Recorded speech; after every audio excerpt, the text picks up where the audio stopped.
second session of our conference. We have 7 speakers. Each will be given 15 minutes. And at the conclusion of the last presentation, the door will be open to discussion, comments, and queries. We'll start with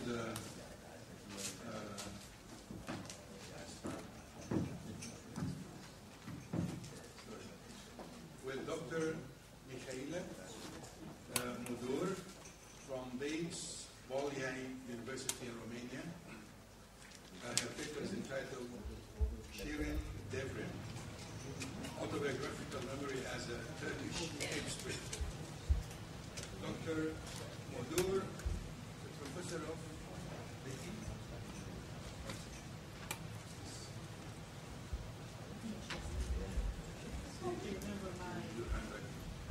she teaches English in the University of Babes. Okay. She has definitely written many papers and published several books. And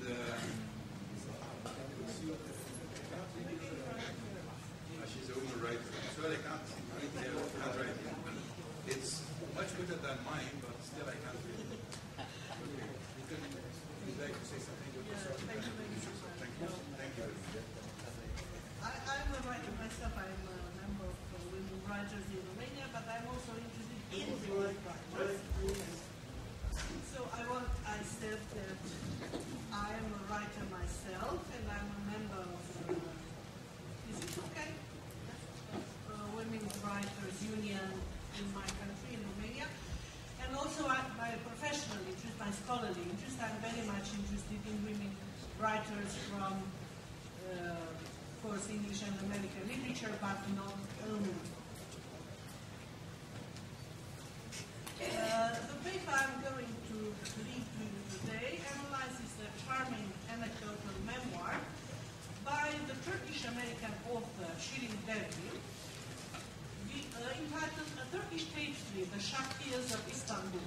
The autobiography has all the voyeuristic charm of the genre, allowing you to peek into the private world of a Turkish upper-class family at the beginning of the Turkish Republic. The autobiography presents the identity meanders of a woman who dreams of becoming an artist in America.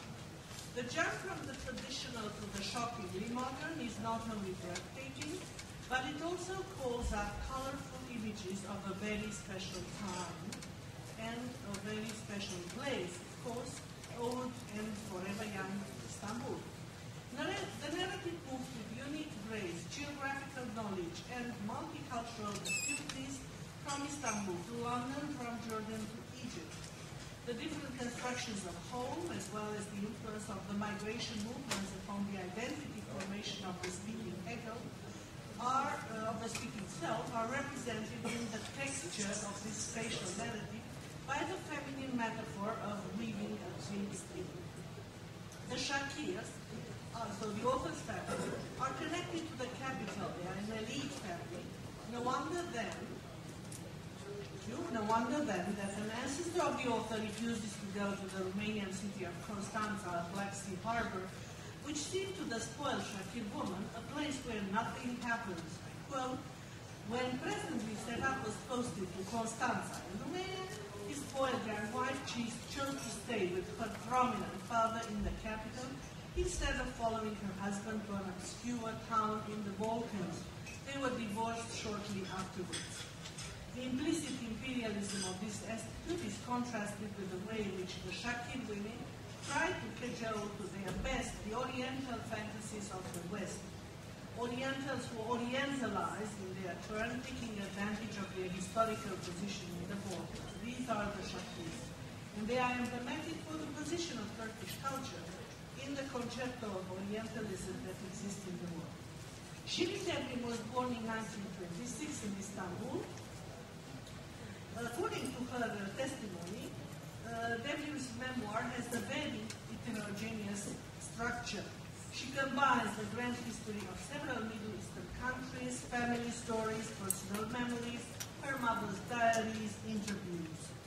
The diarist's account may stop because some eyewitness can offer better information about the family event. So is, for instance, the story of Mrs. Ahmed and Myanmar about the death of Nisa. Nisa is Shirin's mother.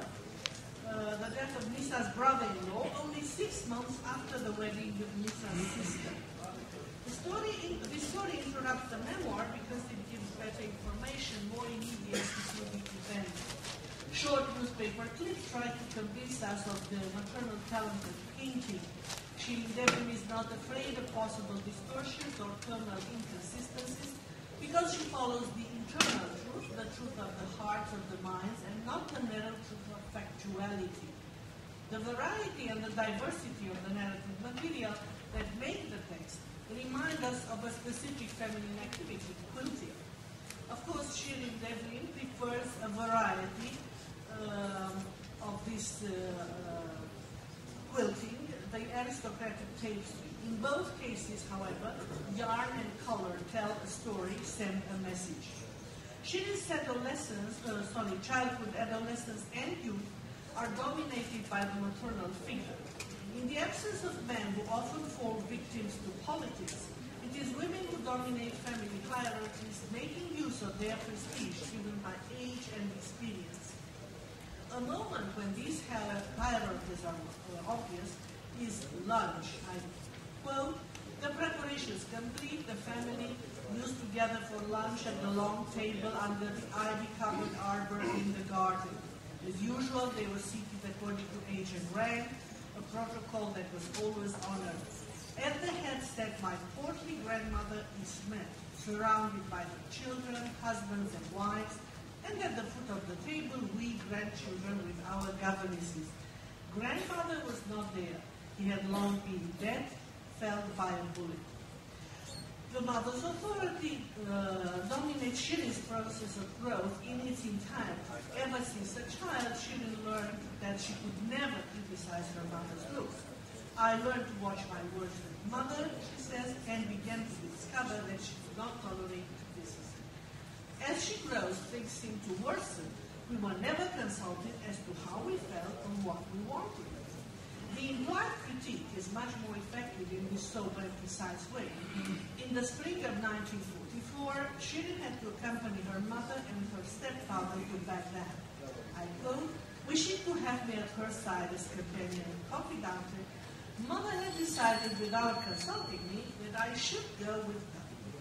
On the other hand, 2 years later, in 1946, when the mother had to leave for London, again, she did not even consider taking me with her," says somehow disappointed diarist.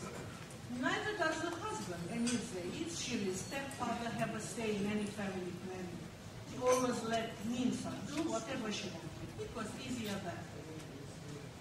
Luckily, the mother's authority melts down when it comes to major decisions in the diarist's life, and on the whole, the result is good. "When it came to major decisions in my life, she never objected and let me do as I choose. As long as I was happy and successful, she was content." As time passes by, jealousy and internal female competition creep into the mother-daughter relationship, digging crevices of suspicion. I quote, "I was no longer a child, and she probably preferred to have no competition from the 22-year-old body." The construction of motherhood is an important issue in this memoir. Independent, rich, sure of her means and possibilities, Nisa is not an ordinary mother. Class and wealth allowed her to dismiss motherhood as a step-by-step supervision of the daughter. Still, this does not mean indifference or absence of feeling. Nisa allows herself independence from motherhood surveillance or from the domestic chores that are also an important segment of traditional maternity. Domesticity is constructed in different terms for this mother.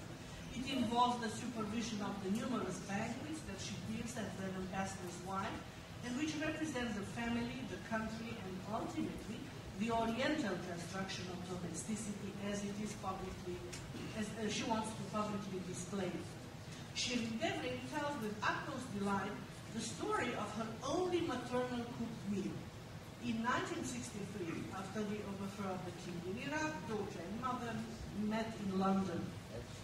I quote, "Mother served me a Scotch roast with a marvelous pork sauce, and I ate with pleasure the first meal she had ever cooked for me. It was delicious." Unquote. The thing unsaid points to territories that both daughter and mother still have to explore in order to develop their relationship. Cooking is not an ordinary activity for Nisa, rather a privileged form of attention that she offers her daughter as a special gift. A main feature of Shirin Devri's ideolect is description. Her writing has obvious pictorial qualities. Characters live in a visual culture where wealth is displayed at length with great pleasure, and the pleasure that gets almost sensual values. The lavish descriptions of women's jewelry sends the reader into a universe where exoticism and fantasizing go hand in hand. I quote, "To the 12-carat diamond ring, which has always looked like an automobile headlight, and the enormous emerald cabochon, which she never took off. Nisa had added diamond, gold, pearl chains, ropes, and bracelets. From her ears hung long pearl earrings, and she had decorated her lapel with a pearl pin in the shape of a cluster of grapes with a diamond stem. That pin had been her gift to me on my 18th birthday, and at her request I had returned it to her 3 years before. This was not unusual in our family, where jewels constantly made the rounds.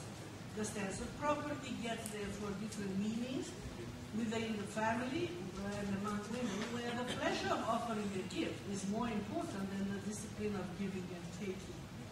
The Shakir women's culture has different connotations and equivalents from men's culture, constructed around the notions of precision and narrowly measured offerings. Remarkable is Shirin Devri's description of fascist Berlin and her encounters with the German political elite of the time. A tea offered by Emmy Goering, almost everybody was intrigued.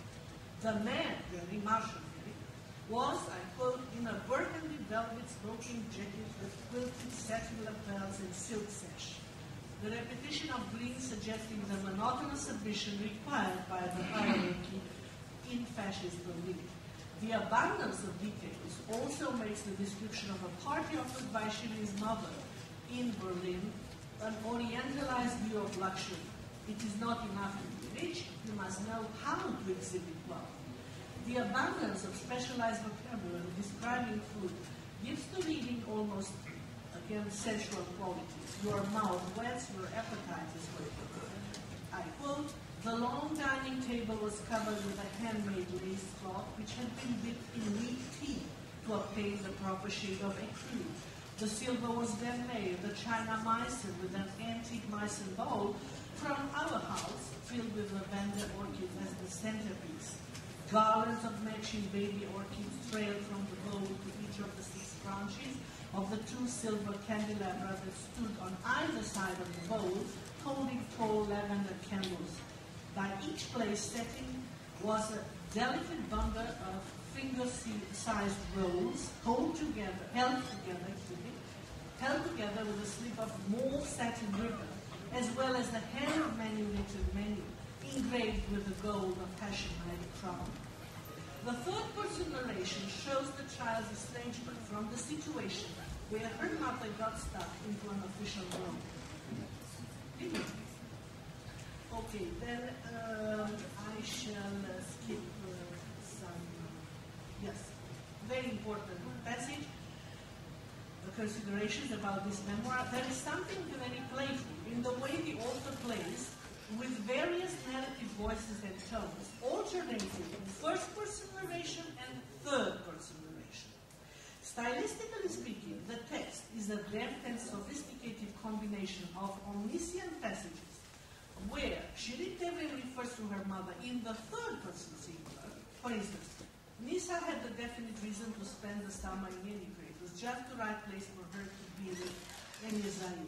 And other passages where she resumes her autobiographical contract, the narrating self becomes I again. And she talks about her evolution from childhood to adolescence, her difficulties to accept her parents' divorce and then her stepfather. In this case, the mother becomes mother and is no longer Nisa. For instance, while mother was enjoying her romance with Zaid, who was totally devoted to her, Christina took Nejat and me swimming to an old white house on the waterfront of the Talabaya. The two procedures alternate according to an order that depends on the level of intimacy of the facts that attracted the diarist's interest. The narrative I tells us how she was a constant bedwetter. The plans of the newly married mother are described in the third person singular. Omniscience hides the suffering and the trauma of the child, now an adult narrator. For instance, mother, instead of being relaxed after having fixed up the villa and given her friend soiree, alternates with Nisa had kept busy planning and doing. This complex rhetorical texture lets the others talk by themselves, such as, for instance, the separation of Shirin's parents, of course, which is a very sad moment. Also, the purely narrative sections, namely those written in the third person singular, contain trained narrations, mise en abîme narrations, that widen both perspectives and meanings, such as, for instance, Remite's story. My half-sister Remite was long gone, already divorced from her first husband with whom she had eloped after running away from the nun school. She was now living in sin with a consumptive young man of good family. Since she had disgraced father's name, he refused to speak with her, and we were not allowed to see her again. And as in many women-authored memoirs, home holds a very important place, and I shall conclude with a final passage. As we very well know from the works of such classics in the poetics of autobiographical writing as Philippe Lejeune or Sidney Smith, to name just the most famous, the memoir suggests the idea of a contract. What is Shirin's Devrim's contract? Her contract is with the big wide world, to which she wants to make known a segment of Turkish society. Being a member of the elite does not mean that life is only roses and perfume. Shirin is both a woman of her time and a representative of an Orient that has been too often represented instead of being allowed to represent itself. Significantly, she first wrote her memoir in English and then translated it into Turkish and had it published in Istanbul in 1997. The author, Shirin Devrim, got fictionalized as the narrative voice in a narrative texture that has the beauty of a Turkish tapestry, an interesting representative of transnational writing, crossing boundaries both geographically and culturally. Her writing tells us something about the difficulties of belonging and the impossibility of not belonging. Thank you very much. Thank you very much. Now, it's Dr. Sabbar Sultan. Dr. Sabbar is an associate professor of English literature. He got his PhD in 1998. He was too modest to tell me anything about his biography. Thank you. Well, first of all, I'd like to thank the organizing committee for giving me the chance to be here, to share ideas, to listen to these stimulating views which we heard yesterday and today also. To begin with, actually, the point I'm going to I'm not going to talk about a particular poem, nor about a specific author. I'm going to talk about a certain phenomenon in English poetry, which we see very common nowadays, namely in the 20th century literature.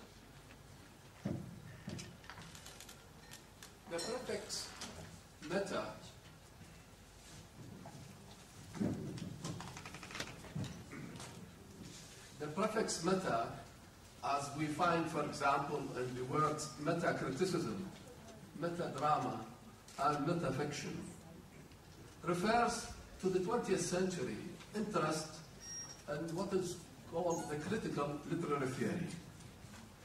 If you talk about the novel and you don't talk about what is there about life, and you refer directly about what are the strategies and the techniques and the problematics that the novelist faces, then this is a metafiction. A writer like John Fowles, for example, in his famous novel, The French Lieutenant's Woman, which has been made a very successful film, and the actress was Meryl Streep. This novel actually investigates what is there in the novel and the problems that the writer faces. Namely, does he really control his characters? Or do his characters revolt against his authority? Is there any meaning that the novelist is going to present? Questions like these shift us from what is in life and what we expect in literature to something purely technical and artistic. Some critics believe that this kind of writing is actually indicative of the demise or death of literature, when the literature no longer talks about reality or life. It rather becomes narcissistic, it becomes egotistic and self-interested rather than in being the servant or the tool or the medium of referring to something outside. The same applies to the fiction of John Bart, for example. And yesterday, Dr. Ahmed is not here, I don't see him, raised a very interesting article about Thomas Pynchon, Crime of Lot 45. Such experimental works do indicate that the writer is no longer telling us about what is there only in life, but he can tell us about his own innermost problems as an artist, as a writer, especially his dealings with the language. Is the language really communicative? Is it capable of referring and expressing what he has in mind? Is what is there in the mind always matching what is there on the paper at the end? Such questions we are always facing in criticism. In literary theory nowadays, they are very central. So, in fiction, as I said, it is there, this phenomenon. And in drama also. Tom Stoppard, the one who wrote the scenario of the film Shakespeare in Love, for instance, wrote his famous play, Rosencrantz and Guildenstern Are Dead. This drama, actually, is not about anything outside the drama. It is simply a rereading, if you like, of what Shakespeare has done in his masterpiece, Hamlet.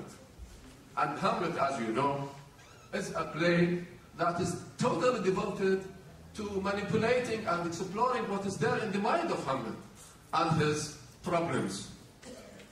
Shakespeare did not care for these minor characters whose role is considered to be that of espionage and simply the tools at the hands of the king, and to fish out the secret of Hamlet.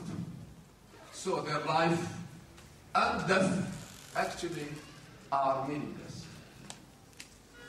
Tom Stoppard, in this play, Rosencrantz and Guildenstern, has succeeded in bringing back the value of these characters who are considered to be, well, central in his own play. It is an answer, if you like, or a repartee to what Shakespeare was doing. There's a play by Luigi Pirandello. It is called 6 Characters in Search of an Author. As its very title indicates, you feel that the author is not talking about anything outside art or literature. It is self-referential. It investigates its own world. This is what we find in drama. And even, if I may dare to say, John Osborne, who is a naturalist and is associated with the Angry Theatre, or the leader of this movement, he wrote a very interesting play and often it is ignored by scholars and the critics. It is called the entertainer. If you read this play, it talks about a comedian whose role in life is in the evening to entertain people. But at heart, at home, he is the most miserable person. This duality between unhappiness and entertainment is the cornerstone of such a play. So these points, meta-drama, meta-fiction, and even meta-criticism, are considered to be very current nowadays in modern literary theory. Is poetry involved in this after all this introduction? Well, the question is certainly yes. And Shakespeare, as usual, is one of these. In his famous sonnet 18, when he ends his poem by the couplet, so long as men can breathe and the eyes can see, so long lives this and gives life to thee. The addresser and the addressee are involved in this immortality, and his prophecy is right. Students, researchers, scholars, teachers, all of them are repeating these words up to this moment. So, the phenomena that we have something called meta-poetry is not exactly fresh. It is already there. And I am going to give you perhaps an example now of poetry which to me is the most interesting I have read. And I feel this poem needs a research in its own right.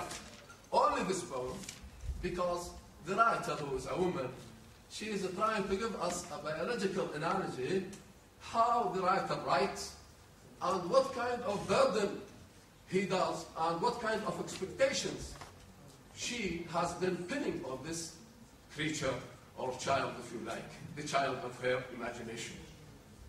This poem is called, it is Anne Bradstreet, and it was written in 1678. It is called The Author of the Book, the author to her book. Let us see what she says about her book or her poem, if you like. She says, I cast thee by as one unfit for light. The visage was irksome in my sight, yet being my own, at length affection would thy blemishes amend. If so, I could, I wash thy face, but more defects I saw, and rubbing off a spot still made a flow. I stretched thy joints. Look at this image. I stretched thy joints just like a baby that the mother takes care of. I stretched thy joints to make that evil feet. Yet still thou runnest more humbling than is meet. In better dress to trim thee was my mind, but not save homespun cloth in the house and find, and take thy way where thou art not none. And now we come to the interesting point. In the critic's hands, she is warning, in the critic's hands, beware, thou does not come and take thy way where thou art not none. If for thy father asked, say thou had none, and for thy mother, that she, alas, is poor, which caused her thus to send thee out of door. And that's what she says. To me, this poem summarizes the main ideas which we find in literary theory, namely when the writer has an idea in his mind or her mind, and then the actual presentation on paper. Is there a kind of matching between the concept and what is actualized? Eliot, in his famous poem, The Hollow Man, and the four quartets says, between the conception and the creation, what is there in the mind and what is there on paper, between the conception and the creation, between the emotion and the response, falls the shadow. In other words, always there is a gap between what you have in mind and what you write at the end, or what you actually put on paper. Now, when he talks about the words, again, he is referring to this problem facing the creative writer when he says, words strain, crack, and sometimes break under the burden, under the tension, slip, slide, perish, decay with imprecision. So words like these indicate, and actually he is, let me say, verbalizing or explicating what this lady has been telling us. He is telling us that in writing, always you have this dilemma, namely what you imagine, what you conceptualize, and what you fulfill at the end. And there's always dissatisfaction. And in an interview with the novelist George Fowles, he says that whenever I finish a book, I always feel that this is another failure.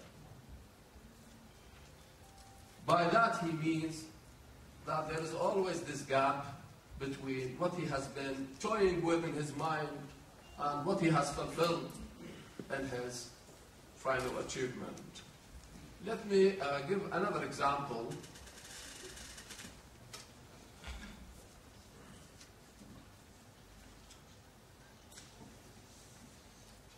Edith Sitwell, who is, I suppose, a very important name for studying as-Sayyaf. Dr. Lincoln was raising this point. Actually, the Eliot and the Wasteland, I think her poem Still Falls the Rain is certainly central. She says in her tackling this issue, she says, poetry ennobles the heart and the eyes and unveils the meaning of all things upon which the heart and the eyes dwell. It discovers the secret rays of the universe and restores the forgotten paradises. This kind of poetry is actually not about anything except poetry.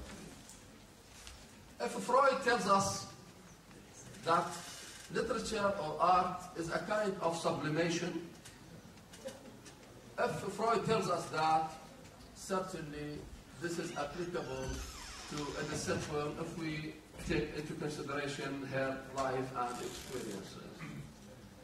Yes, as a single woman, she feels that poetry is the only thing in which, or which gives us, it gives us her life and nourishment and consolation.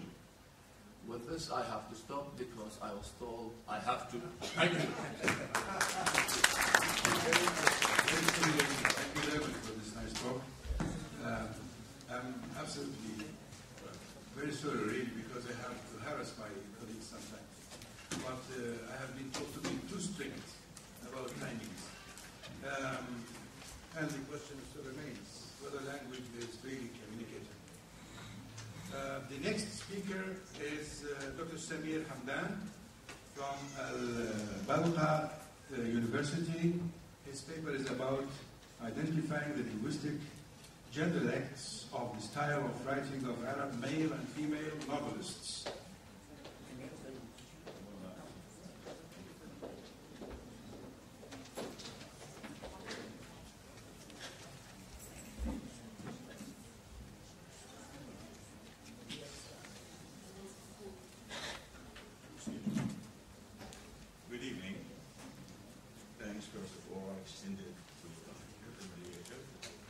And to the head of the English department of this honorable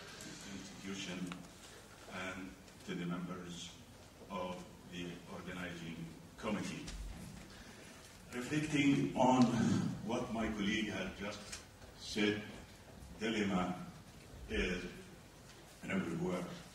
Dilemma in literature and dilemma in linguistics, politics, economics, and also in sociolinguistics.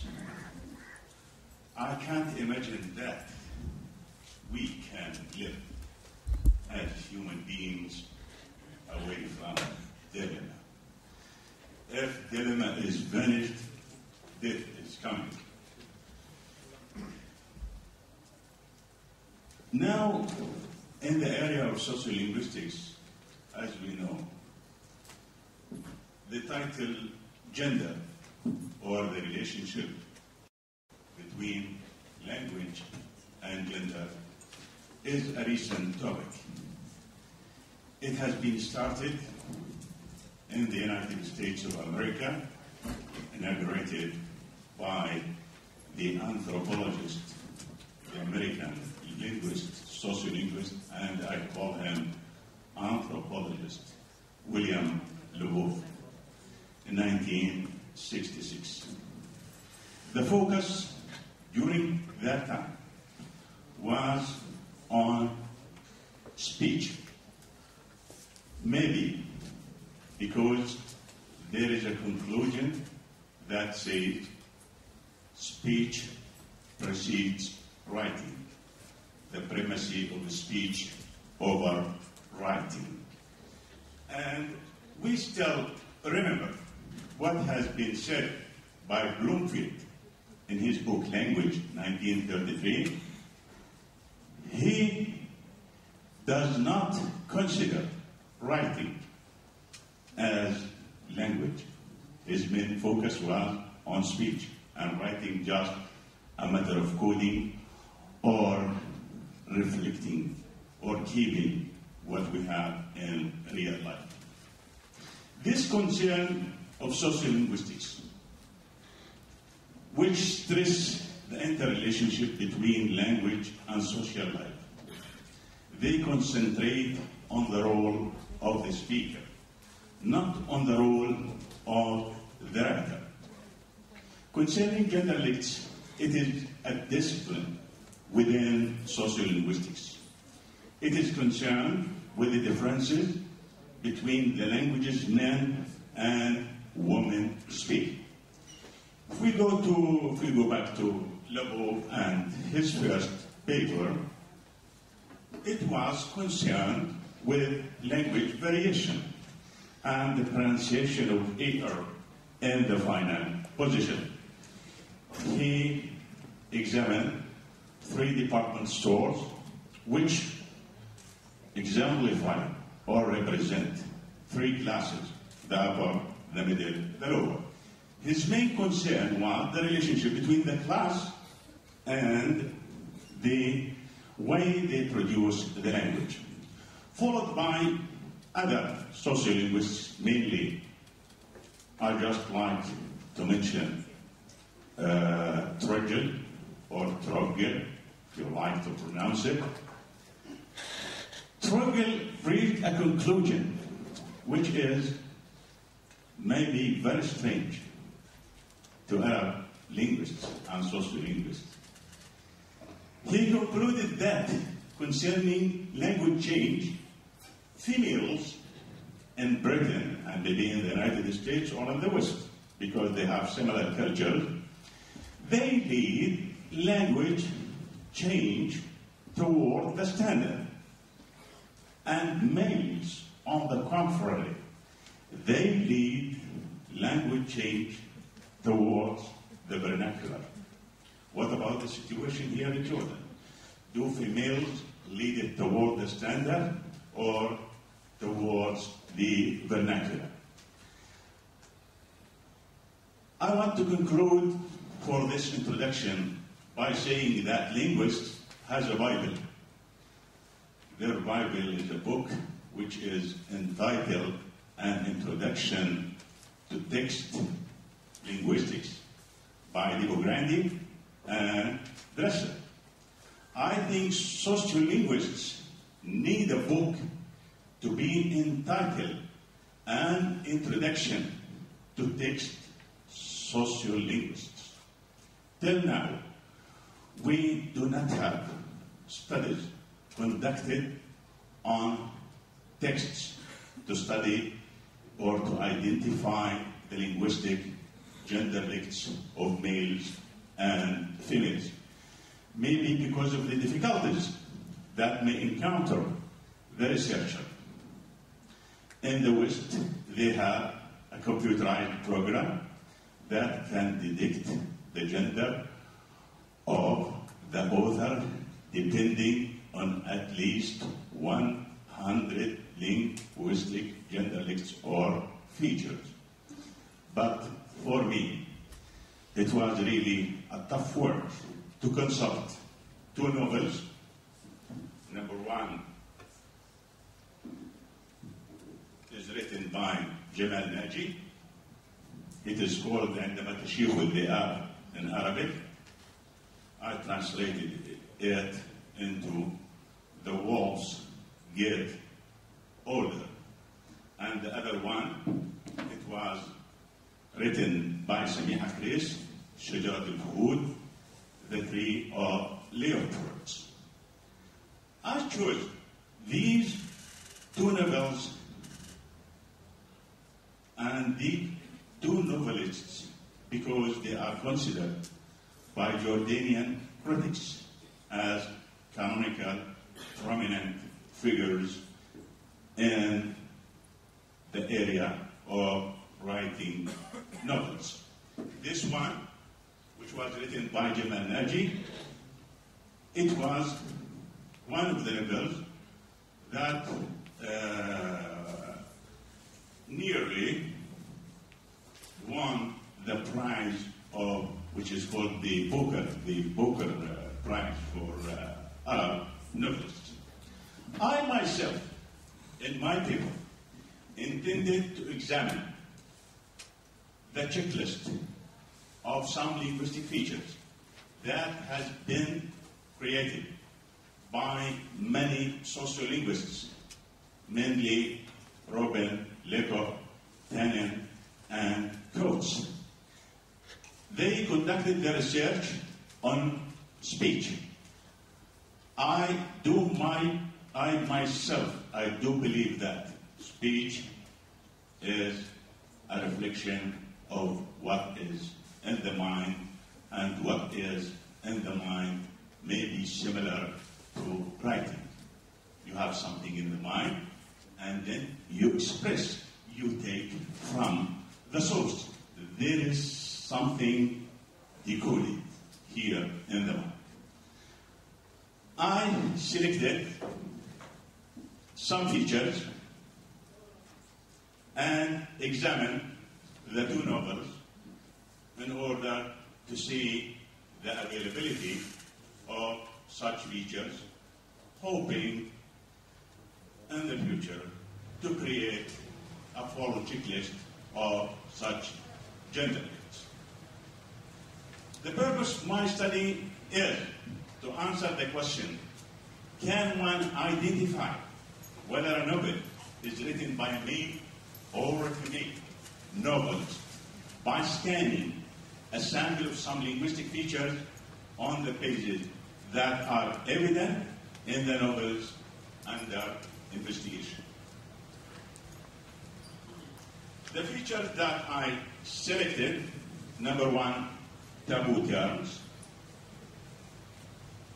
which could be narrowed here in our culture to some there that are referring to sex or that symbolize sex. Slang versus standard, color, taggy questions, noun versus verb, initiating paragraphs, and euphemism. On the level of speech or spoken variety, we know that the results of examining such elements. Now, in our two novels, the results as what Concerning taboo terms, one stereotypical belief concerning male and female language use is that taboo language is mostly used by males. Here I'm relying on our culture. We all learn that good girls do not swear and must speak as a lady. On the opposite, boys are told not even to cry and to behave like men. Traditionally speaking, Arab males and females use language differently due to the way boys and girls are raised linguistically. In this context, it is not strange to hear some taboo words in conversations among male communities, but it is strange to find such words in written texts because writers address both males and females in our conservative society. According to Naji, really his novel is full of such kind of taboo words. I could say that he exaggerated the phenomenon. You read it? Yes. I don't like to raise the examples for the audience. He repeated such terms more than 50 times, and most of the time explicitly rather than implicitly.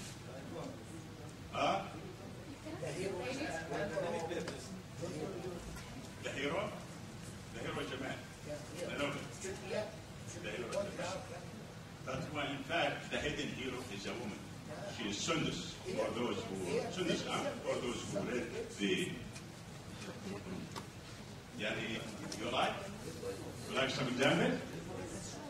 No. Examples of She says no.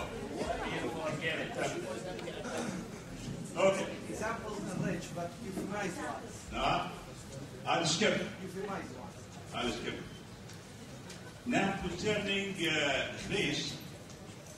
this phenomenon or this feature is rarely used. She does not stick to use such taboo words. She used it once, implicitly rather than explicitly. Now, concerning slang and versus standard, the opposite. Naji manipulated standard, beautiful language.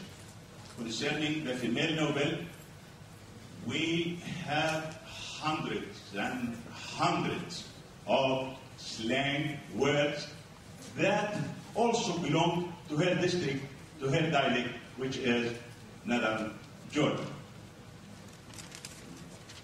Some examples, مثلا أولاد الشجران بدهم يأكلوا مال أبونا. This is in the novel. If Hate says, or Khalid Hate, Tuz, you can find this was not in Gaddafi's speeches, but also you can find those here in this novel. Now, concerning colors, there is no difference between the male and the female, just in frequency, not in the type. Concerning tagging questions, this analysis emphasized Lakoff's result that females stick to tag questions heavily compared to males. We have tens of examples in Tracy's novel, but I couldn't find even one example in Naji's novel. Concerning nouns versus verb, initiating paragraph. You have 1 minute, please. Yes. There is something strange, we know Arabic originally is BSO. What we have in initiating paragraphs concerning the male, he started with nouns, and the place, the female, likes to start with verbs, which is very strange. Concerning euphemism, the last one, it is a rare phenomenon in both, but we can find some examples in the male novel, and there were no examples in the female novel. Conclusion, this paper is just a preliminary study. It is a call for sociolinguists to stick, to examine standard Arabic, to examine written texts rather than concentrating on dialects. And thank you very much. Thank you, Dr. Amin. Thank you for this interesting paper. And now we'll listen to Dr. Muhammad al-Jabali from Jadara University in Jordan. His paper is about language learning strategy and concept development among undergraduate English language majors. He's not here?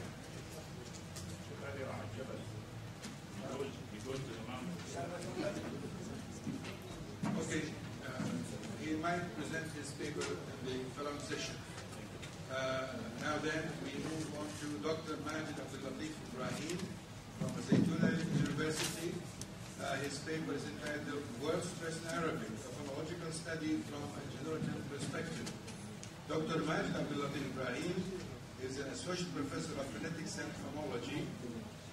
He taught for 10 years in different Iraqi universities.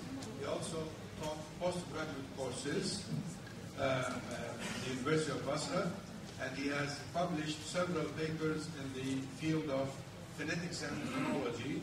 His main interests lie in phonetics, phonology, and phonology of Gulf dialects and South Iraq.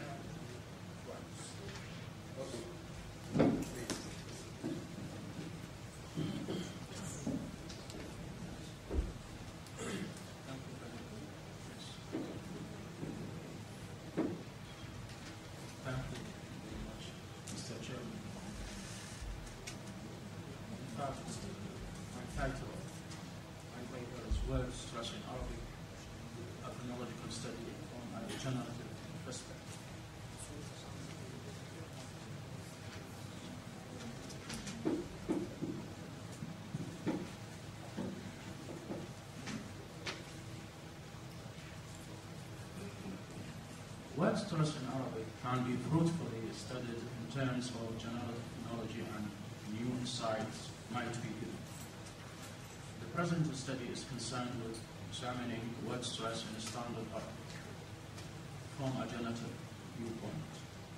It also aims at scrutinizing some traditional rules and how far successful they are in relation to generative phonology, for short GP. This study falls into two parts. The first is theoretical, wherein the definition and nature of key terms are presented. The second is practical, in which some aspects of word stress in Arabic are generatively discussed and generative phonology rules are formulated. So I think it is better to have a good idea about the nature of generative phonology. So I think generative phonology is born from, or is a reflection of the generative grammar initiated by non-Chomsky. In other words, the light, or let's say the generative phonology, has been tackled in there, or in the book published by Chomsky and Alli in 1968. The title of the book, The Sound Patterns of English. In that work, the theory of generative phonology has been formulated and set forth. The theoretical, as I said, the theoretical framework of generative phonology is reflected as a result of what the book published by the same author, let's say Chomsky, syntactic structure, in the field or in the realm of generative syntax.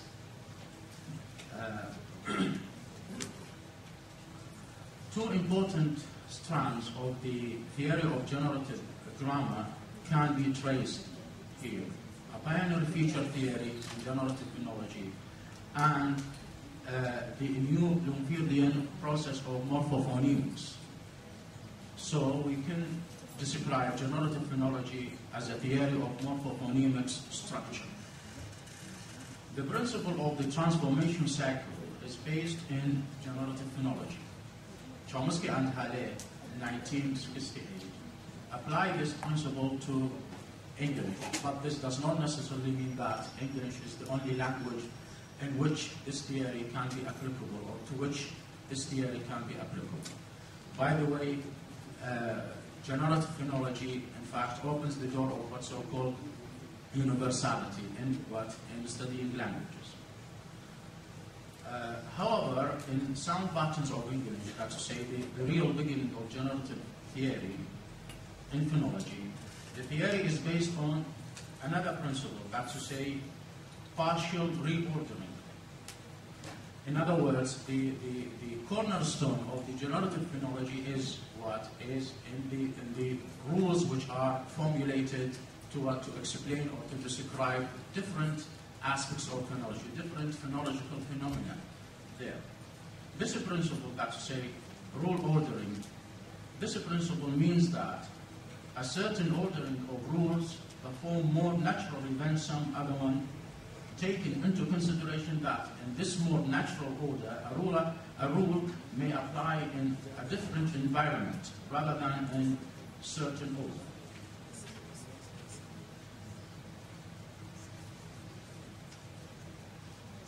The question that raises itself here is that to what extent the word stress in Arabic can be applicable to generative theory or generative phonology. So that's why Arabic word stress and its placement is predictable, because if we take the structural patterns of words, the rules can be formulated so as to pinpoint the syllable on which stress falls. Word stress, therefore, is a non-phonemic in Arabic. Arabic stress does not produce a distinction in meaning. Most linguists nevertheless have distinguished 3 degrees of non-phonemic stress: primary, secondary, and weak. For example, some of those linguists state a general rule of word stress placement in Arabic, maintain that stress falls on the long syllable nearest the end of the word. In the absence of a long syllable, the stress falls on the first syllable and on the third syllable from the end in words of 3 or more syllables. Mitchell, one of these linguists, discusses accentuation and other phonological phenomena related to syllable structure in classical Arabic and in several modern dialects. His approach is rhetoric. To him, let's say to Mitchell, a final syllable of a word is stressed if it is long. For example, VVC, C, or VCC. He does not consider VV, let's say, doubling vowel or the double vowel in this regard as a long vowel. For example, ضربت, أعمال.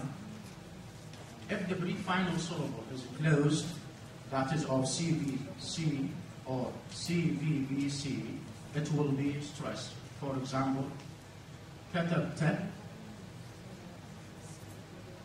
هذان. But if the brief final syllable is open, that's to say of the form CV, then either that syllable or the syllable preceding it is stressed. For example, كتب, قتلت, كتبت. These rules can be formulated, as I said, in generative framework, in frameworks.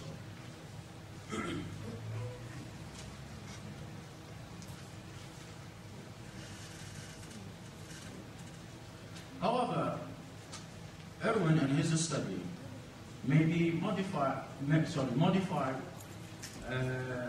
this view, saying that a main stress falls on the vowel then occurs before the last 2 mora in the word. where a mora is vowel or double consonant, CC. If a word has less than 3 mora, then the first vowel in the word is stressed.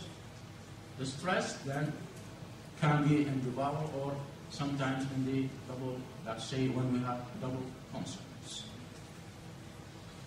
In fact, now, the above, or in fact, the present generative phonology account of word stress in Arabic does not claim perfection and of course not exhaustive. It only sheds light on the importance of approaching stress from a generative point of view. It proves that generative phonology in its classic version is powerful in handling word stress in Arabic. More research would surely be required to examine the status of traditional rules put for the suprasegmental feature of Arabic. A fruitful area of study is the comparison between word stress in classical Arabic and modern dialects of Arabic. Such a comparison may cast light on the unity of dialects, origins, and sound chains. Mr. Chairman. Thank you very much. Thank you, Dr. The next speaker is Dr. Yusuf Hasaiman from Tunduk Community College, and his paper is about teaching styles embedded in literature and analytical comparative study.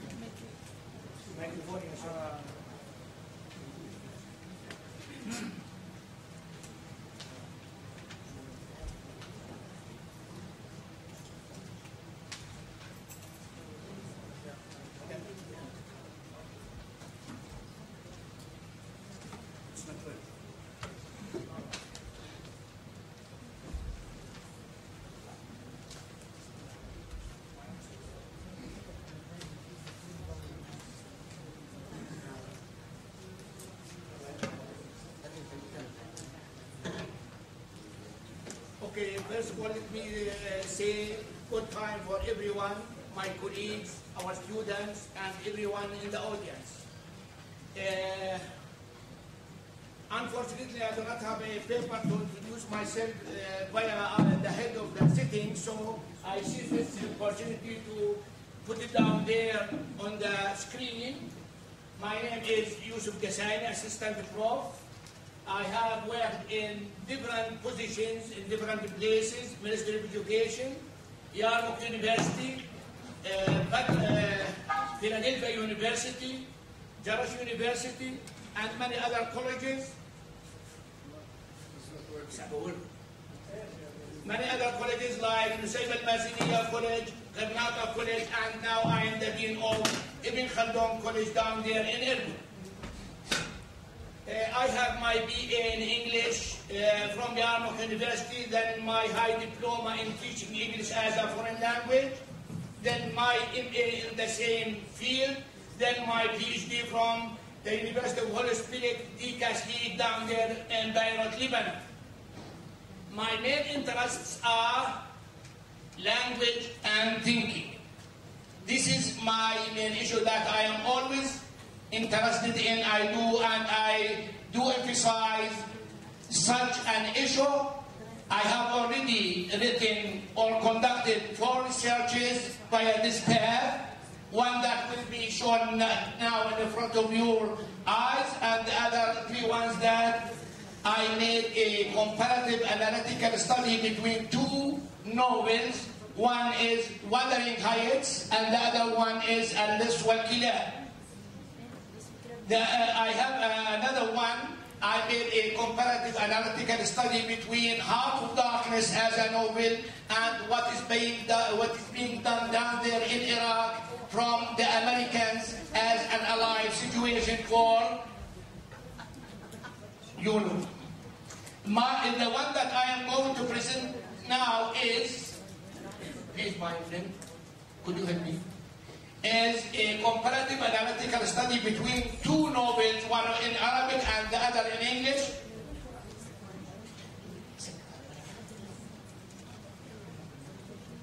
Yeah. This is question that I am behind. Are thinking styles embedded in literature?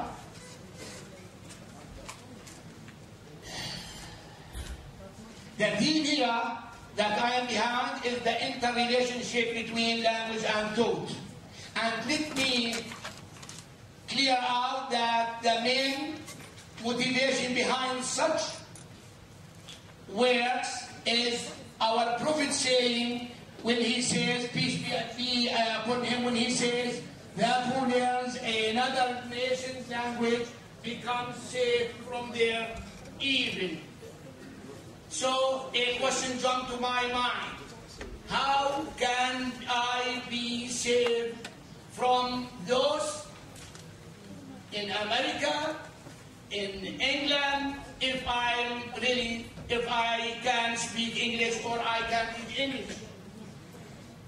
The question comes out, then motivates me to make such works. Ideas about such a subject. As you can see, Michael David and Tim Stanley said thoughts are behavior controlling states. And so we need thoughts to explain behavior.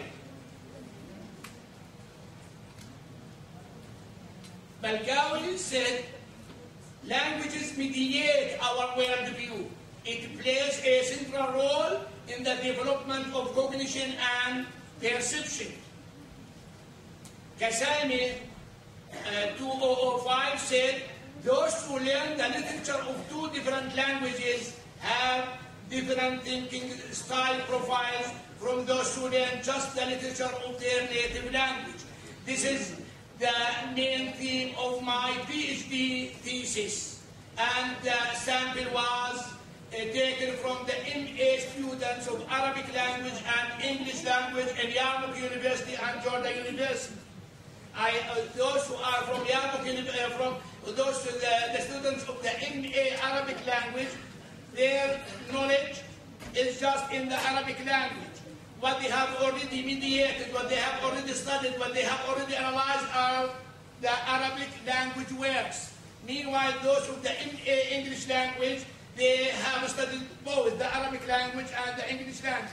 So I made a kind of comparison between their thinking styles. This is my belief as a researcher. The researcher thinks it is clear enough that thought determines categories of language. Besides, the more language a person acquires, the more different profiles of thinking styles he will form, putting in consideration the belief that language is the tool to communicate thoughts, hopes, ideas, feelings, etc. Now, to approve such a claim, I have already conducted the many works that I have told you. Now, the two novels that are the field of my study that is going to be presented now. Molly Flanders, written by Daniel Defoe, and Khan al-Khalili, written by Najib Mahfouz. And I think it is well known for my colleagues and our students too. Molly Flanders in general. Now, why do I choose these two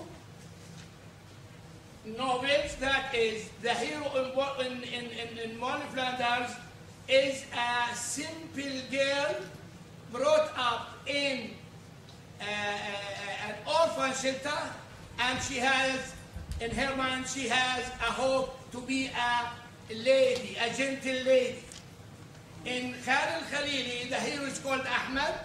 He is from a very poor family, suffering the same problems that Molly Flanders has, and he has an aim, a goal in his mind to be just like Saad Zaghlul.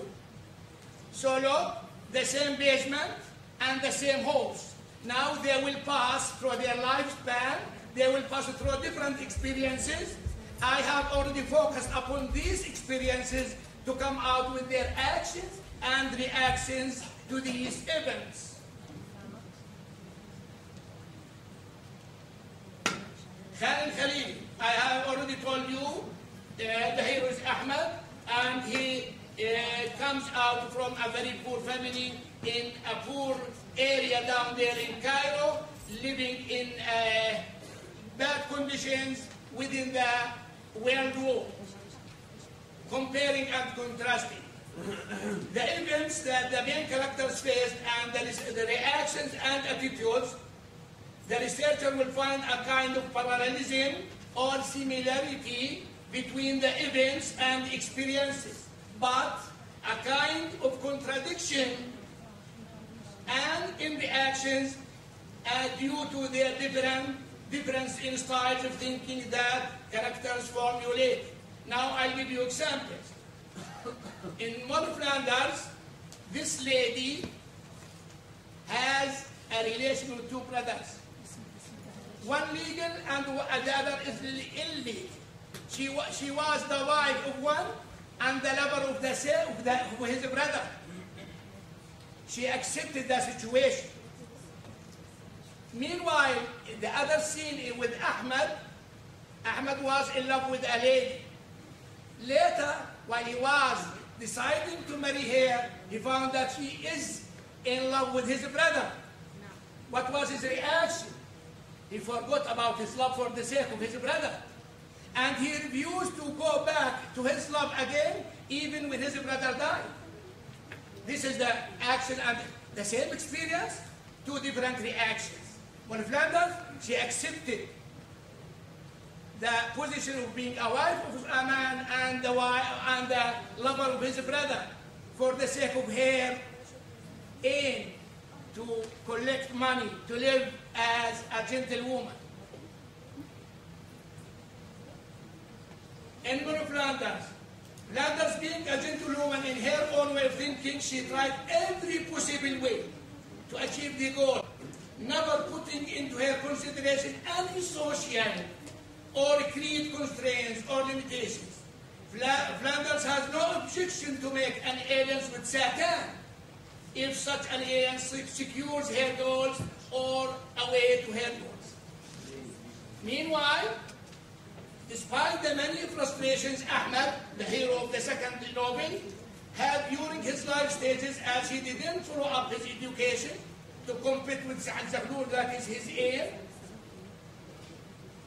failed to create a successful love relation, being unmarried, his father's retirement, and his eldest brother's death, that created an inner feeling of guilt as he didn't deserve all what had happened to him, but he never lost his conscience or bridge over his beliefs and thoughts. This is the reaction. Back again, on Khalil Khalili, on the contrary, Ahmed stayed adhered to his beliefs. He didn't try to forget or to bridge to his family despite the many frustrating shocks. When his father retired, they were in a money shortage. He forgot about his school, he forgot and began work in order to collect some money to support his family's conditions or his father. Similarities. The only two similarities between the two heroes. The only two similar ways of thinking between characters through the two novels are Flanders in the first novel and Rushdie, or Ahmed Rushdie in the second, became repentant, and both of them recommended their appeals to God after having the feeling that they were about to leave. When Ahmed came to the end of his life, and Flanders came to the end of life, they went back to their God, asking God to forgive them by the end. Outcome. Now here, this is my message.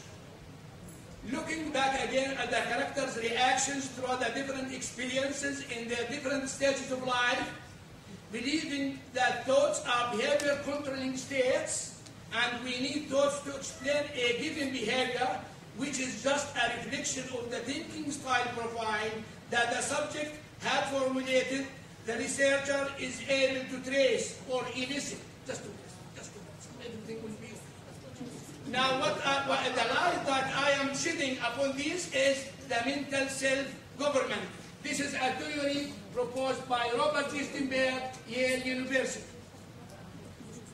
The researcher traces monarchic form in Flanders' profile, as she was predominated by a single goal.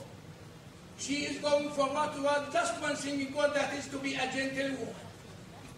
That was being a gentlewoman without any other parallel or equal goal to shift or to switch forward if she was not able. Ahmed, in the second novel, formulated the hierarchical form, as he had given up more than one aim for the sake of another one. He has many choices. He was to compete with Sa'ad Zaghloul when he was unable. He left his school for the sake of his father. When his father was in a bad need, he went to work somewhere else in order to support. 2. The researcher is... Am I having to try? Or am I to share? One more minute. Oh, I will go. In conclusion, Flanders approved a profile of thinking styles which includes monarchic, global, external, and liberal style of thinking. This is her profile of thinking. A profile which means many thinking styles combined together in a way or another to portray, to draw the main personal traits. Meanwhile, Ahmed's profile of thinking styles includes hierarchical, local, internal, and conservative ones. We should know that each combination of styles of thinking comes out with a different personality and a different way of thinking, which decides difference in understanding and reactions or responses. That's all, and thank you. Thank you very much. And last but not least, we listen to Dr. Nuruddin Saddad من جامعة معسكر الجزائر. I have his biodata in Arabic. أستاذ المناهج النقدية المعاصرة بجامعة معسكر الجزائر، مدير معهد الاداب واللغات سابقا، رئيس المجلس العلمي الكلية حاليا.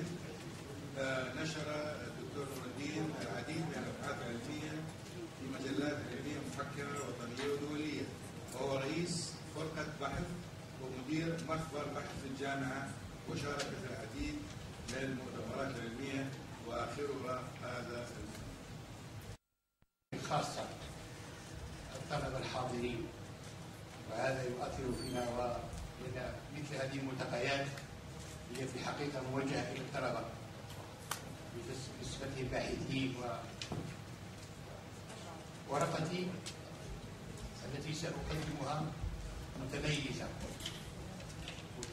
بلغتها، لأنني سأقدم هذه الورقة باللغة العربية، وهو البحث الوحيد المتميز في هذا المؤتمر. أتمنى أن يكون متميزا في مضمونه وفي محتواه، وأن ينال ملاحظاتكم وتوجيهاتكم وانتقاداتكم. موضوع أو عنوان هذه الورقة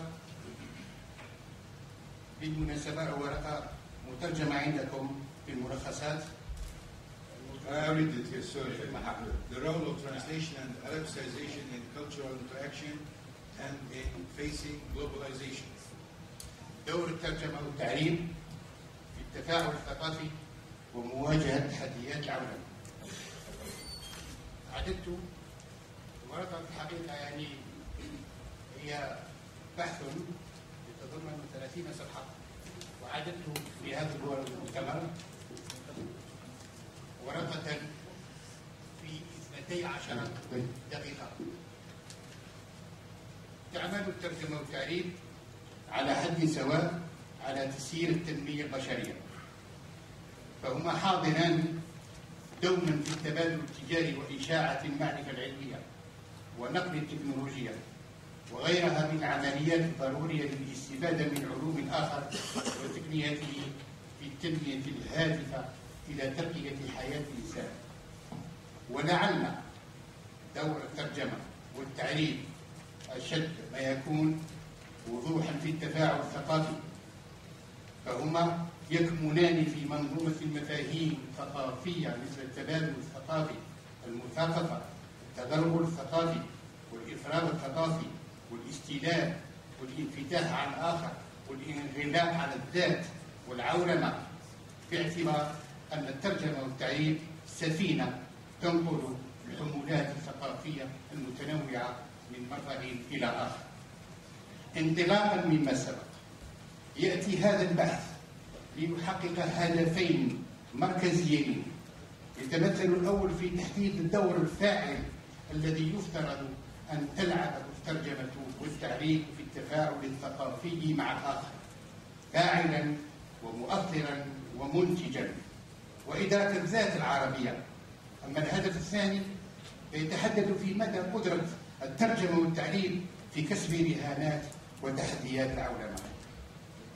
وقد انطلق البحث من إشكالية صغناها في مجموعة من التساؤلات التي تشكل هاجس هذا البحث وهمه. هل بإمكان اللغة العربية أن تعرف نهضة ثقافية واسعة وتطورا تنمويا شاملا دون فعل الترجمة والتعريب؟ وبتعبير آخر، هل يمكن أن نعتمد على أنفسنا في تنمية ثقافتنا دون الاستعانة بالآخر؟ هل يمكن للترجمة والتعريب أن يلعب دورا فاعلا في التنمية اللغوية والتفاعل الحضري؟ وهل تملك اللغة العربية القدرة على إنتاج العلم والمعرفة والثقافة للمشاركة في حراك التفاعل الثقافي الإنساني؟ وهل بإمكان حركة التعريب أن تجعل من الألفية الثالثة شعارا لها المعلومات والثقافة؟ كيف السبيل إلى مواجهة التحديات التي تفرضها العولمة على الأمة العربية والمتمثلة أساسا في الثورة التكنولوجية والثقافية التي أضحت تهيمن على العالم في ظل العولمة؟ للإجابة عن هذه التساؤلات اقتضت خطتنا المنهجية الإجرائية لهذا البحث تناولها في 4 عناصر. المحور الأول خصصناه لمناقشة إشكالية مفهوم الترجمة والتعريب. أما الثاني فقد تناولنا فيه الدور الذي لعبته الترجمة إبان عهود الازدهار الثقافي والحضاري للأمة العربية. هذا الازدهار الذي مكن الثقافة العربية الإسلامية من أن تتفاعل وتتحاور مع غيرها من الثقافات العالمية التي سبقتها أو عاصرتها. أما المحور الثالث قد خصصناه للحديث عن دور الترجمة والتعليم اليوم في خلق وبعث تفاعل ثقافي بين العرب وغيرهم من الشعوب، من خلال الكشف عن دور الترجمة في وعي الذات وإدراك الآخر وإحداث نهضة ثقافية واقتصادية وعلمية في الثقافة المتلقية. أما المحور الرابع والأخير فتناولنا فيه التحديات التي تواجه الترجمة والتعريب، وهي تحديات ثقافية وتنموية وفكرية وتفجر المعرفة واكتساح العولمة للخصوصيات اللسانية والثقافية. محور الأول الموسوم الترجمة والتعريب إشكالية المفهوم. وقفنا في هذا المحور عند مفهومي الترجمة والتعريب بوصفهما مفهومين مركزيين نستعين بهما للكشف عن دورهما في التفاعل الثقافي ومواجهة تحديات العلماء. وقد بين البحث أن للترجمة بعد ثقافي وحضاري، فهي لا تقف عند مدلول النقل والإحالة والتفسير، بل هي فعل الثقافة حية قادرة على تحويل موارد المجتمع إلى قوى محركة للطاقات الإبداعية فيه. ومن هنا التصقت الترجمة بالثقافة وأضحت أحد العوامل الأساسية المنتجة للتثاقف لاكولتيراسيون، وعملا حضاريا لا يمكن الاستغناء عنه مهما بلغت الأمم من رقي وتقدم. ومن هذا المنظور تصبح الترجمة إضافة وإبداعا وليست استلابا أو هيمنة، إنما تهدف إلى معرفة الذات والآخر والتواصل معه للارتقاء بالحضارة الإنسانية. ويأتي مفهوم التعليم ليرادف الترجمة في أداء دورها الثقافي وتصحيح الشخصية الوطنية. ويظهر مفهوم التعليم يختلف بشكل عام باختلاف الأهداف والمشاريع والغايات والسياسات المنتهجة. فحاجتنا إلى التعليم يعني التفاعل مع الآخر، حينما يفرض علينا مصطلحاته ومفاهيمه، وهو أداة للحفاظ على الهوية وعامل من عوامل التطور والازدهار واستيراد العلوم والأفكار. ومن هنا جاء التعليم ليكمل دور الترجمة. أما المحور الثاني الموسوم دور حركة الترجمة والتعليم في ازدهار الحضارة العربية الإسلامية، فهو يهدف إلى تبيان أن حركة الترجمة والتعليم أصيلة في الحضارة العربية، فقد لعبتا دورا رئيسا في توطين المعرفة ولغة المعرفة في ازدهار الحضارة العربية الإسلامية. وقد توسعت اهتمامات المترجمين في العصر العباسي، كان ذلك من تشجيع الخلفاء للمترجمين وسخائهم معهم، وازدهرت بسبب ذلك حركة الترجمة والتعليم، وعدها اللغويون رافدا من روافد التنمية اللغوية. هذا على إنهما إحدى وسائل الاتصال الإنسانيتين ونافذة على ثقافة الآخر وفكره وأدبه لنقل الحضارات والمعارف. وشاهد العصر العباسي انفتاحا فكريا أعان عليه ما نقل من حضارة الشرق الفارسية والهندية وما نقل من حضارة الغرب اليونانية والسريانية. ولم تبقى حركة الترجمة والتعليم محصورتين في المشرق، بل امتدتا إلى الناحية الغربية من العالم الإسلامي، وأعني بذلك بلاد الأندلس التي شهدت هي الأخرى حركة الترجمة والتعليم فاعلتين كانت أحد العوامل في تفعيل الحضارة العربية في الحضارات الغربية. أما المحور الثالث وهو الموسوم دور الترجمة والتعريف اليوم في التفاعل الثقافي، فقد تناولنا فيه حاجتنا اليوم إلى الترجمة والتعريف، وهي حاجة أصبحت أكثر من ضرورة. فكيف السبيل إلى ملاحقة الحضارة الرقمية اليوم التي تسير بسرعة الضوء ما لم نعتمد على خدمات الترجمة والتعليم بوصفهما آليات لغوية تمكننا من الاقتراب بيننا وبين ما وصلت إليه المدنية المعاصرة. لأجل ذلك بينا دور الترجمة والتعليم في تعميق علاقة التواصل مع العالم، إذ تعاظم دورهما بفعل التطور المعرفي والتكنولوجي، ولم يقفا عند حدود النقل والتحويل والتفسير، بل ينبغي أن يمهد الطريق لأهل اللغة المنقول إليها بالإضافة والتطوير والزيادة. وهذا ما وعته الثقافة العربية في عهود ازدهارها، وركز البحث عليه أيضا على دور الترجمة والتعليم اليوم، دور لا يقتصر على بناء الجسور بين الجماعات البشرية وتسيير التنمية، بل على معرفة الآخر وإدراك الذات. فهما من هذا المنظور حوار ضمني وغير معلن بين تجارب الشعوب عبر الكلمة الفاعلة، ليساعد الثقافة المنقول إليها على معرفة ذاتيتها والآخر.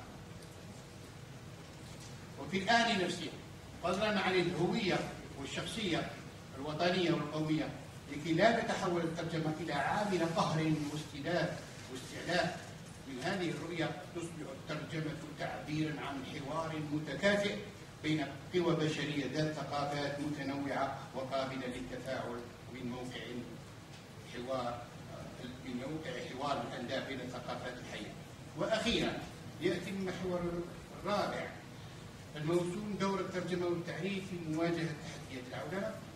يهدف هذا المحور للإجابة عن السؤال المركزي التالي: هل الترجمة والتعريف في الوقت الراهن وأمام الاكتساح الذي تعرفه العولمة على جميع الأصعدة لا زالتا تلعبان دورا طلائعيا في عملية المثقفة؟ وما هي التحديات التي تواجههما في ظل العولمة؟ للإجابة عن هذه الأسئلة اقتضت الخطة المنهجية للبحث أن نركز على تمثل الرؤية الشمولية للعولمة، الأمر الذي يجعلها تتجاوز المجالات التجارية إلى مجالات أخرى تتأثر بالاتصال، ومنها القضايا الاجتماعية واللغوية والثقافية.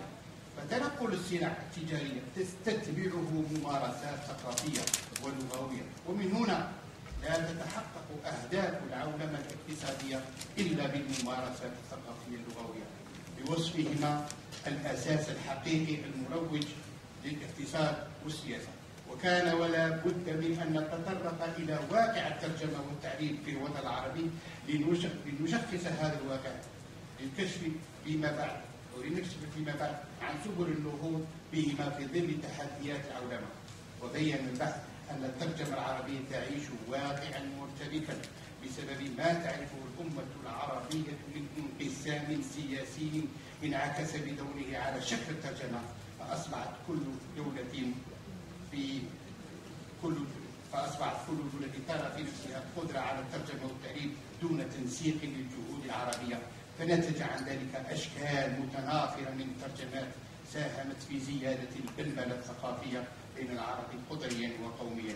ومن هنا نلج إلى الجزئية الثانية من هذا المحور، وهي المتمثلة في إبراز دور الترجمة في مواجهة تحديات العولمة وقرون التراجع الحضاري التي مرت على الأمة العربية في مسارها التاريخي. ولذا كان التحدي الأكبر بالترجمة هو الارتقاء بها لتصبح قادرة على التطور التكنولوجي والتقني وترقيتها وتطور آدابها.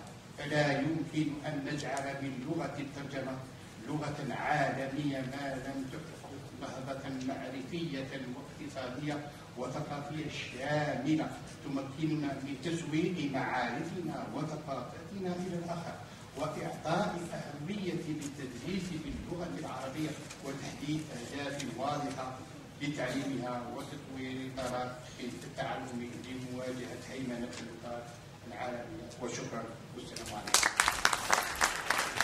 شكرا للزميل الدكتور نور الدين على هذه الورقة المتميزة، وأشكر جميع زملائي على جهودهم القيمة والتزامهم بالوقت، وأعتذر إن كنت قد اضطهدتهم عندما ألحقت بالالتزام بالوقت بشكل دقيق. الآن الباب مفتوح لتساؤلاتكم.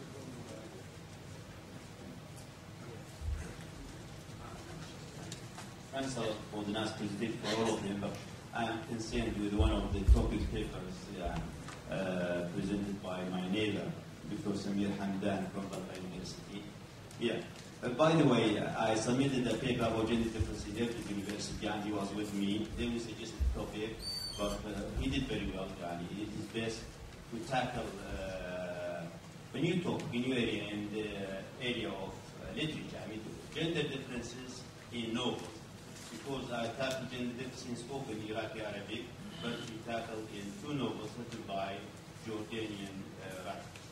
But I have nothing, just to mention something. I think in the last sentence he mentioned that I don't agree that the Arab writers to deal with colloquial or dialects just to use the standard. Sometimes for this, I think sometimes we have to deal with dialects. I mean, standard Arabic is there. But what about in the novel when you, even Najib Mahfouz, some of the famous writers, I mean prominent writers, figures, they tackle some dialogues in Egyptian dialect or Iraqi dialect or Jordanian dialect. Why not sometimes? Let me finish this. To give authentic data. Number two, I expect in the future that Samir will tackle gender differences in novels with reference to speech acts or more topics like the image used by females and males, or maybe proverbs, jokes, etc. Thanks a lot. Okay. No, please wait. Can we finish? Next question. Yes, please. I'd like to ask Dr. Safar. Now, how do we know that a piece of writing, a poem, or a novel, or whatever, has fulfilled the author or the writer's aspirations or betrayed? What clues would you be looking for as part of the process of criticism of such a work? And I have also a query for Dr. Qassaim, if you may please. Now, I think you are talking about thinking. I may make, or I think there must be a clear distinction between thinking and behavior. Response is behavior. Now, thinking doesn't mean that, or the response doesn't always mirror your way of thinking. So I think thinking is one thing, and response and behavior is another. Thank you. Thank you. Yes, please. Thank you very much for the interesting topics that have been discussed. I have two questions to be asked. One for Dr. Sabah. You said that there is always a gap between the writer's mind, what he has in mind, and what he's achieved in paper.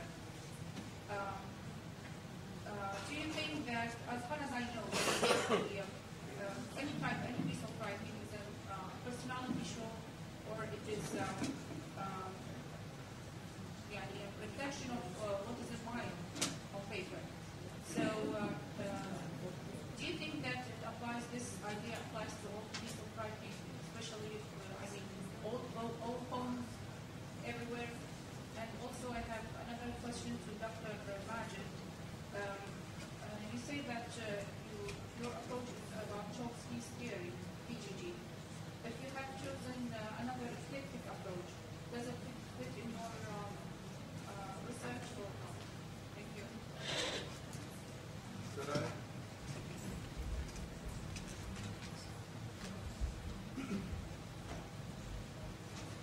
Thank you, Mr. Chairman. One question is directed to Dr. Samir Hamdan. Dr. Samir Hamdan said that an extraordinary or abnormal conclusion is that one put forward by Truggle, who says that usually female writers tend towards using standard language while male writers tend towards using vernacular. In fact, this is not strange. I think this is something normal. And what you have found that males usually use taboo expressions more frequently than females, proves this observation. This is one comment. Another comment is related to Dr. Majid. Dr. Majid, you said that generative phonology is applicable to Arabic, or you praise generative phonology. I think generative phonology is the weak point of generative theory in general. Why? What Chomsky has assumed in generative phonology is that the three adequacies should be fulfilled. These are observational adequacy, descriptive adequacy, and generative adequacy. This is a repetition of what structures have done before him, because structures have observed a phenomenon, a particular phenomenon, and this is the natural way, the methodology that is used in linguistic investigation. They have described the idea, and they have finally put a sort of rule. This rule is capable of generating all the acceptable utterances. I give you an example. In historical, there is a sort of change in stress placement. Whenever we have ik or ical, suffix, we find the same place of stress. Because this is considered somehow a strong syllable or something like that. What Chomsky has added is that he used the same information by adding only a word, a term. This term is generative. Do you agree with me, or you think that he has added something new other than the concept? If he has added something other than the concept, please, I would like to know. Thank you.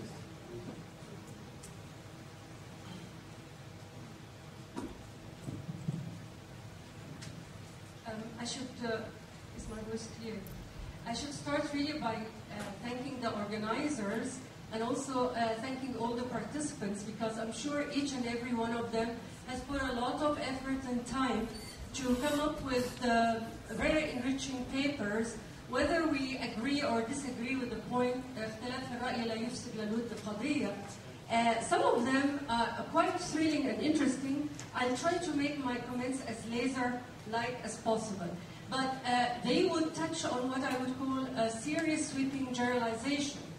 Very enriching, enlightening paper by Dr. Samir Hamdan, whom I did not know that he was a colleague of ours in Al-Balqa University. I'm sorry, the names and the places might overlap. Now, with regards to the 6 criteria of taboo terms, slang versus standard, color, noun and verbs, initiation, euphuism, and tag questions. Actually, there are 6, yes? In many novels written by female writers like أداب السويد, أحلام استغني, we find the use of taboo, whether in words or in situations, quite very flagrant. Also, you cannot say, for instance, other writers, male writers do the same thing. So I think though it's quite very interesting. Now, with regards to Dr. Michaela's paper, I found a lot of common factors between my humble paper and hers. Again, it touches perhaps on the temperament of women writers. A few themes or words or motifs like home for women writers, flowers, jewelry, sensual quality, the mother-daughter relationship, the quilting and tapestry, the iron sheet, the fact that some of the novels might be written in the second language of an Arab writer. Now, with regards to Dr. Sabbar, why is there always dissatisfaction? There has to be an element of dissatisfaction, or perhaps I have misunderstood what you have said. And also with Dr. Hamdan, it's interesting that there is some kind of a device or machine or equipment by which digitally you can detect whether a novel is man-written or woman-written. It's absolutely revolutionary for humble me. The idea of meta, I thought it was, meta is beyond, and I wish the Dr. Sultan has explained it further to myself.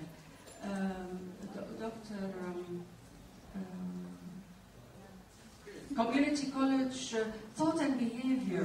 Why monarchic attitude? What is meant by monarchic? Thank you very much for your patience. Okay, you must have noticed the AC has been switched off. I think, and this is to tell us that lunch is ready, it's being served. So please, let's be quick. Can we spare one more question? I'll come back. 2 questions, very short 2 questions.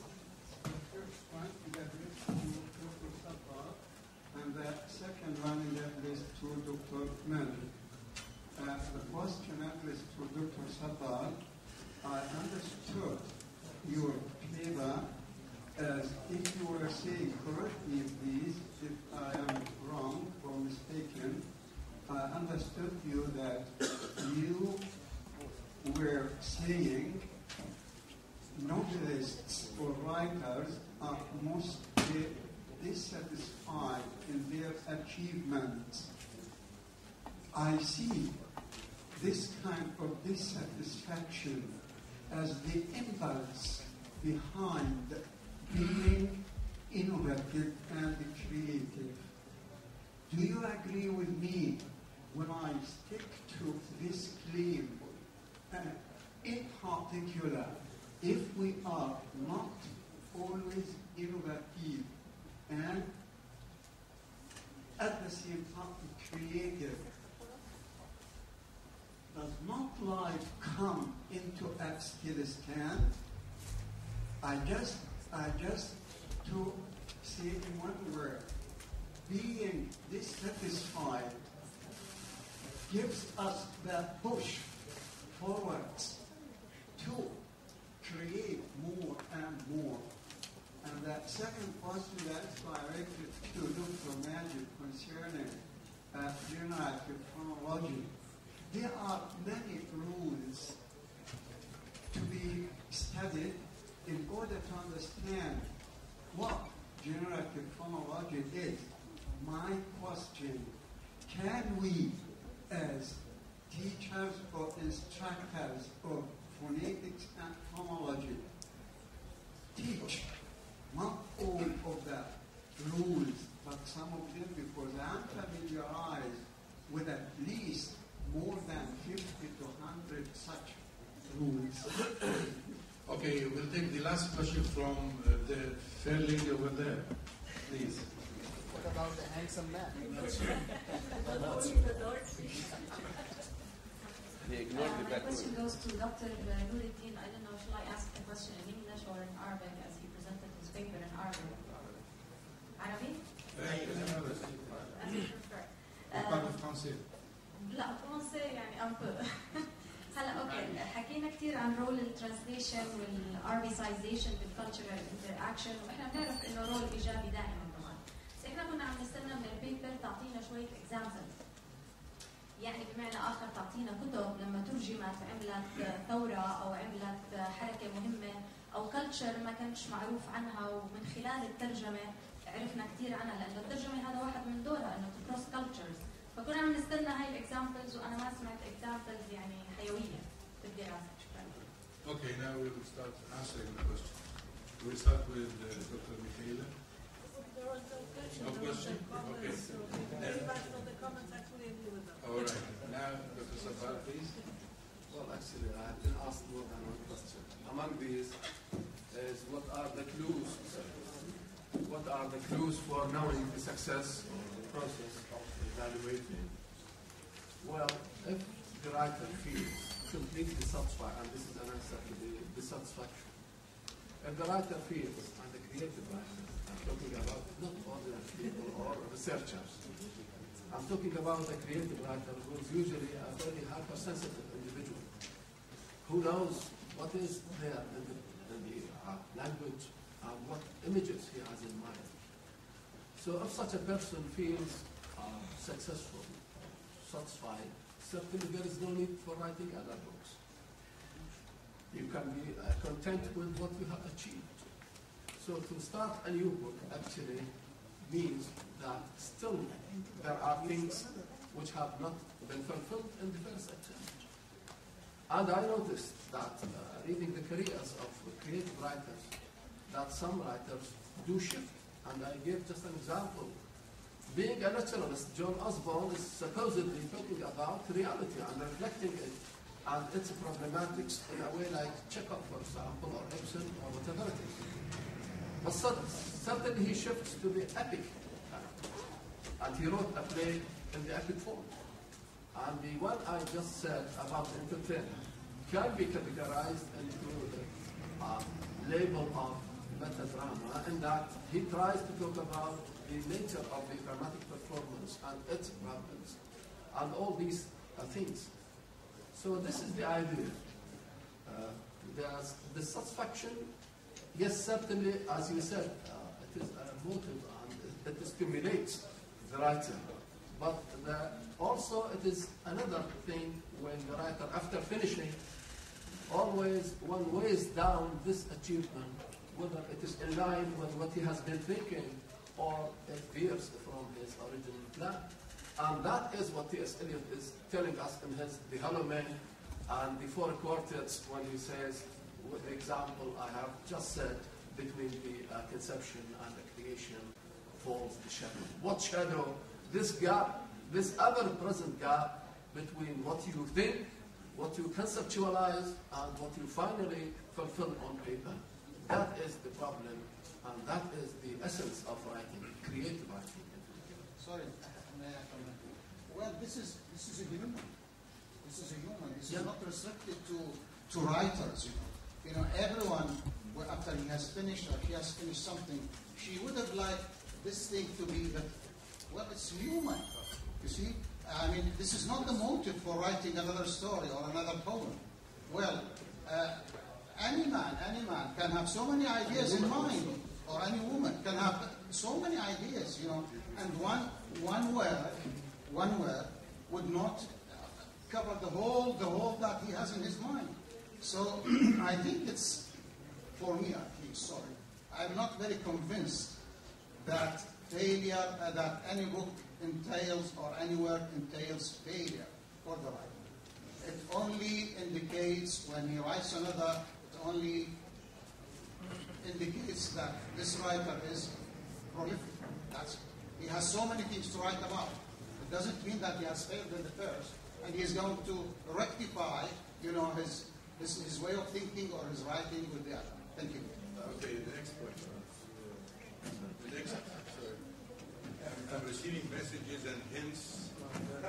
So the next speaker is.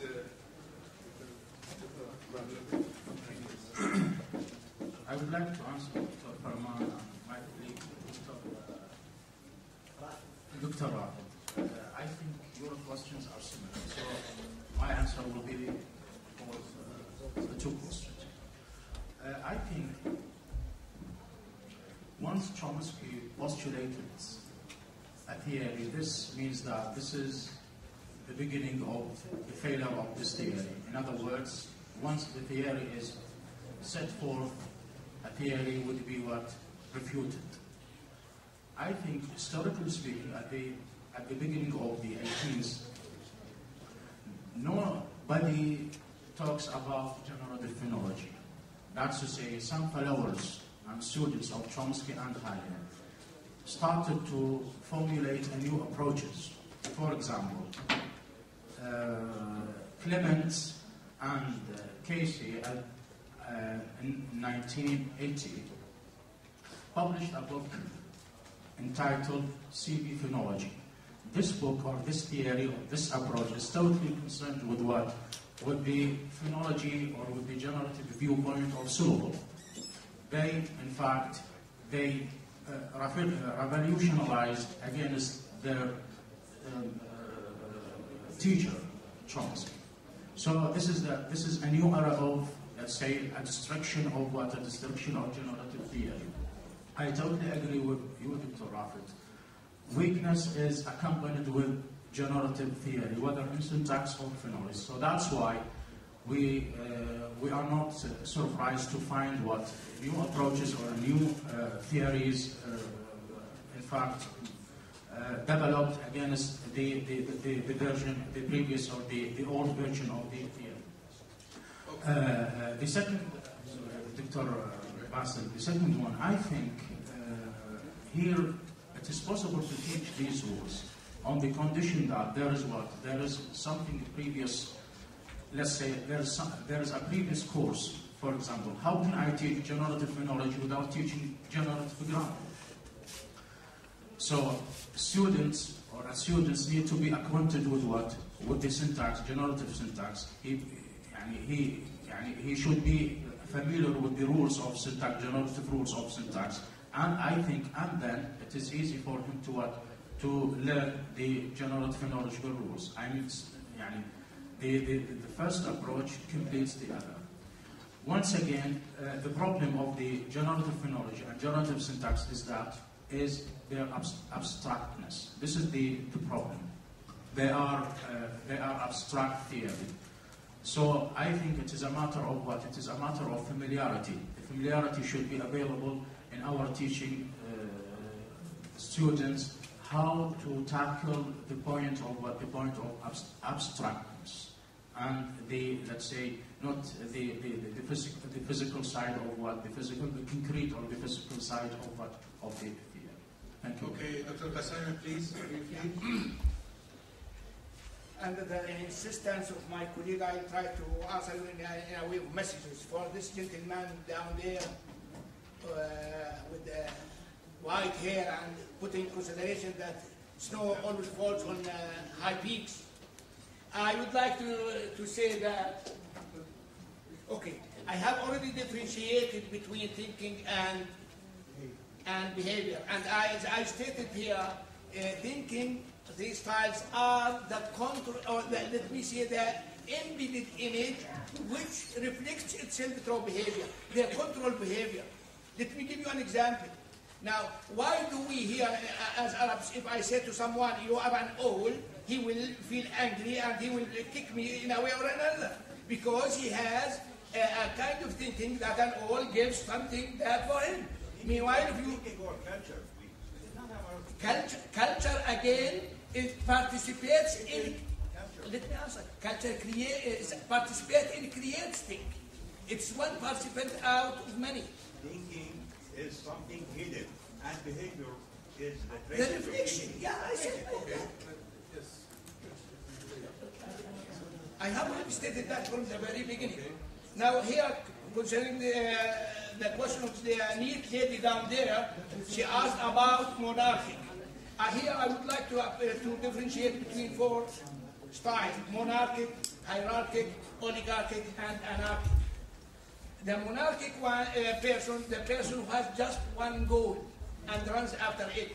Meanwhile, the hierarchical person, the person who can work in more towards more than one goal, and he knows how to follow them. The oligarchic has in mind more than one goal, but he needs someone to lead him. He can't start where to which one is the more important. Meanwhile, the anarchic works haphazardly, randomly. So if you want a clear view, you have to go back to the theory that I do make use of, that is mental self-government. Right. Yeah, it is. Mostly. Thank you. Thank you for you both.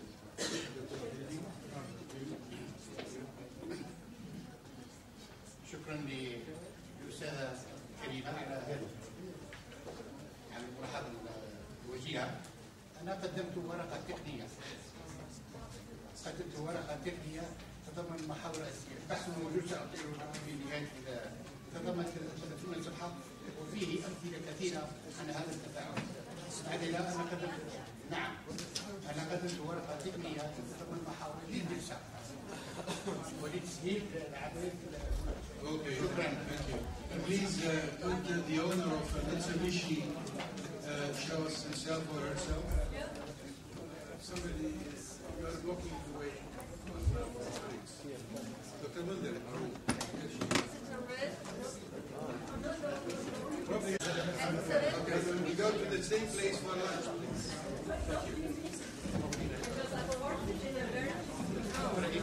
Thank you.